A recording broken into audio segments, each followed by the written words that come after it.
Not really. No, so like, you know, I remember when I first picked him up, like, I drove all the way to Arkansas to find him. It was the only white French bulldogs I could find. He had a big black eye, and he was the runt. And like, I remember I pulled up to this place, and I was kind of felt weird about it, because it was this weird guy, and like, it kind of felt like maybe a puppy mill or something. And all these other French bulldogs were looking great and spry, and then there was this one in the corner that was just passed out, a big blob of a dog. And I looked at it, and I was like, you know, I picked him up, he was still sleeping in my arms, and I was like, this is the dog, you know, it's like, I gotta give this guy a chance, you know. So I'm driving home like 7.5 hours. Oh, he's so cute, look in the back door, what am I gonna name him? I'm coming with all these different names. Finally come up with Leroy, and I'm like, oh, little Leroy took his shit in the back of the truck. Oh, little Leroy just ate his shit. Oh, little Leroy just threw up the shit in the truck. And just to say, I mean, how much me and this dog connected. I mean, like I said, I've had dogs in the past, and I have another dog now, but like this, I mean, I did everything for this dog. When I took him home, and the shit eating and throwing up didn't stop.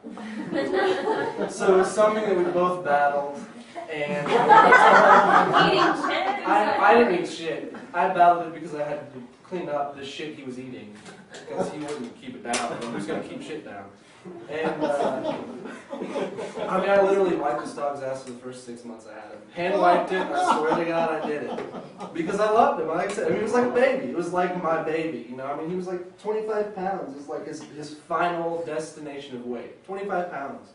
It's like I never thought I would have a little puppy, like a little dog. It was always, man, big dogs, yeah, get a German Shepherd, get something that can eat something, This is what I grew up with. I had like a freaking horse for a dog. And literally this dog would jump the fence with no problem, and people would call and be like, there's a horse in my front yard. Yeah? And it was our dog. It's like I was used to big dogs, and I just fell in love with these French bulldogs for some reason. I was like, these guys are amazing.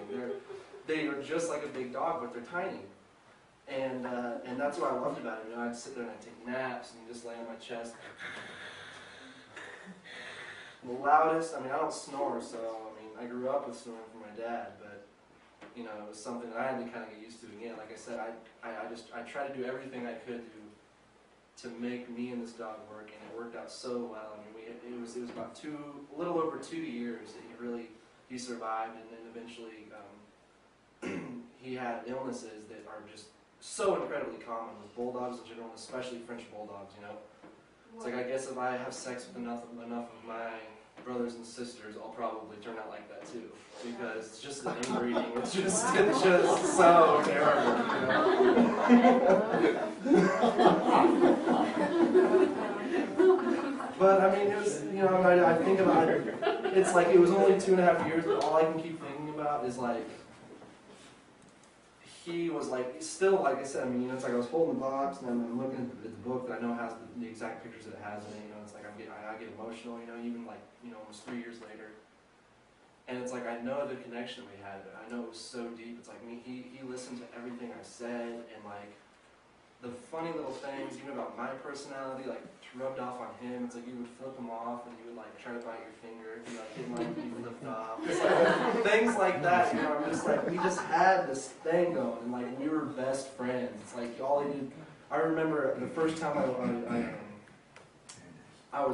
went out and left him like with my mother. I was like, you know, take care of him, he's, you know, whatever, I'm going to be gone for a while, and I'll be back at like, you know, 1 o'clock in the morning or something. And he would not fall asleep unless I was there with him. He would not go to sleep unless he was at the house with me, or I was at the same house that he was in. And I remember I walk into the house, and I'll just go ahead and just pretend like I'm him. Because it's really pretty funny. I saw it myself, it was hilarious. And he's standing up in the living room, like this. And he keeps falling down because he's so tired. He just keeps like slowly getting his face on the ground, and as soon as his front legs give out and his face is hitting the ground, he popped back up and like looking around for me. And like my mom, I walked in there and I watched it happen twice before I picked him up, and he just fell asleep. And my mom was like, he's been doing that for like 3 hours because he'd sit there and run around the house and play with her dog and like just be crazy. until he couldn't do it anymore. And finally, he would just be collapsing tired and would not want to fall. So he would not lay down until he saw me. And then, as soon as I'd get there, I'd pick him up, and he'd just be sleeping over my shoulder. It was really, really great, and I'm happy with the 2, almost 3 years that I had with him, and I wouldn't change anything that happened between us. It's like the money I spent, with the surgeries and the time that I spent wiping his ass. I literally moved out of the first house that I had with him, and I had to wipe shit stains off of the wall because he would walk so close before I wiped his butt off. It would rub up on the wall, and he's so short, sometimes I didn't see it. It was really pretty fucking disgusting. I'm sorry. But I love the dog, and that's what I had to do. It's like we connected and we felt that way about each other. And I wanted to pass that around. I wanted you guys to see the pictures. I don't know how it is with holding the ashes. It's one of those things where it's like, I came home from work it was his final, he's better done surgery. And I came home from work, and he was dead on the floor. He had died from a blood clot. So it was really instant, which I was happy to hear. I didn't want him to sit there and suffer or anything like that. And I picked him up. He had been dead for a while. He was cold. He was really heavy, really hard. And that was the last time I remember feeling him. It was like this dead, heavy, cold animal. And then 3 weeks later, I get a little box with a seal. 35 years of service, burning your animals, and send back to you in an ashy container. And I was like, what the fuck do I do with this? And it's been sitting in a drawer for, hell, I've had Bodie, which is my bloodhound. I've had him he's going to be 3 years old in September. So I've had him for, 2 years now. And I've been sitting that box of ashes in my drawer, just what do I do? I almost try to forget about it. I haven't even broken the seal and opened to see the container. The box is all I needed to see. And I figured, what a better time to break it out and maybe figure out something to do with it and share it with everybody else and tell my story and Leroy's story. And just kind of let you guys, like I said, let you hold it and feel that, and maybe try to remember what it was before I came home and all that other stuff ensued. But he was a gangster, and he's still going to be my dog for life.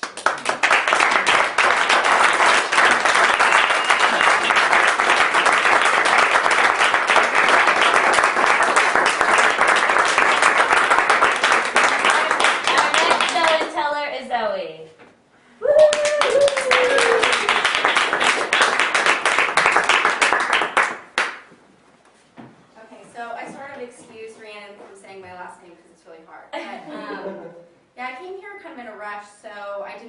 Time to think about what my show and tell would be, and I didn't think that I really had one.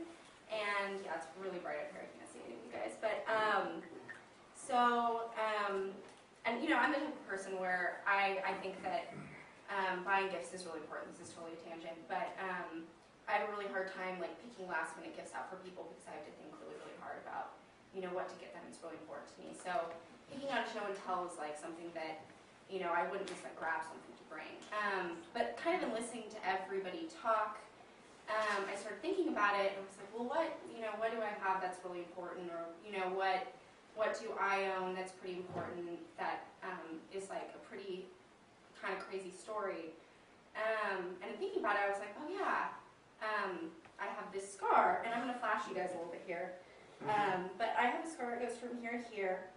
And when I can't actually remember, because obviously I was too young to remember, but I think I was either 18 months old or 21 months old. We had just moved to California, and we were visiting family back in Denver where I was born, and we were seeing my pediatrician, who I grew up seeing. So, I was that old, so I didn't really grow up seeing him, but, and he heard something different, and turned out that I had a hole in my heart, and normally that's actually pretty normal for a lot of babies, and normally it closes up on its own, but this one was a pretty abnormally large hole. And so my family moved back to Denver, and I had surgery, and my grandmother was a nurse, and there was this anesthetic that or anesthesia that ran there was an allergy in my family, and we didn't know if I was actually allergic to it or not. But my grandmother's a nurse, and she didn't really want to take the risk, and so they put me on morphine instead of what they normally would have put me on. And so I had this surgery, and it was supposed to be a pretty routine surgery. And after the surgery, my heart and lungs weren't going back to normal capacity, which I guess that they had never ever seen with something like that before. And so, I don't know, my mom tells me the story, so she could totally be exaggerating, but, and I only know the story through what she's told me, but she said that they actually flew in doctors from like out of the state to come and sort of like figure it out. And I guess they did, but my parents were obviously like really freaking out. They went to chapel and, you know, and they're not even that religious, so that was sort of like a big deal. Like obviously your child might die, so that was a huge deal. But yeah, so here I am. Yeah, and I have this scar, and it's funny because like, you know, I totally forget that it's there all the time. It's just sort of like, you know, obviously a part of who I am. And sort of what I think is kind of the cool part about it is just